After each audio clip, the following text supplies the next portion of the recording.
ભારે વરસાદથી દાહોદના ઉમરિયા ડેમનું જળસ્તર વધ્યું છે। ઉપરવાસમાં પડેલા સતત વરસાદથી ડેમમાં પાણીની આવક થઈ છે। ડેમની જળ સપાટી 278.95 મીટરે પહોંચી 82.20% ડેમ ભરાઈ ચૂક્યો છે।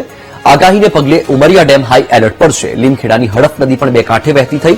પટવાણ, ટીંબા, આંબા, ચેડિયા, અઘારા સહિત 10 ગામને સાવચેત રહેવા માટે સૂચના અપાઈ છે। નદી તટ અને નજીકના વિસ્તારમાં અવરજવર ન કરવા માટે પણ તાકીદ કરવામાં આવી છે। દ્રશ્ય તમારી ટીવી સ્ક્રીન પર દાહોદમાં વરસાદને લઈને એલર્ટ આપવામાં આવ્યું હતું અને તેની વચ્ચે દાહોદમાં વરસાદી વાતાવરણ જામ્યું। તેની સાથે નીચાણવાળા જે 10 ગામ છે જેને એલર્ટ પર મૂકી દેવામાં આવ્યું છે, કારણ કે ઉમરિયા ડેમનું જળસ્તર પણ સતત વધી રહ્યું છે।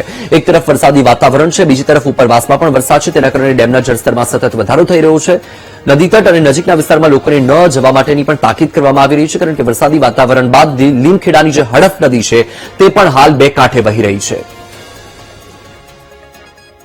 સવારના 8 વાગ્યાની સ્થિતિએ ઉમરિયા ડેમ લગભગ 82% પ્લસ ભરાઈ ગયેલ છે, જેના કારણે જે અસરગ્રસ્ત 10 ગામો છે લીમખેડા તાલુકાના, તેના તમામ સરપંચો તથા તલાટીકમ મંત્રીશ્રીઓને અત્રેથી સૂચના આપવામાં આવી છે। તેમજ જે નદીના પટમાં નીચાણવાળા વિસ્તારમાં જે ગ્રામજનો રહે છે તેઓને પણ સાવચેત રહેવા અત્યારે સૂચના આપવામાં આવી છે।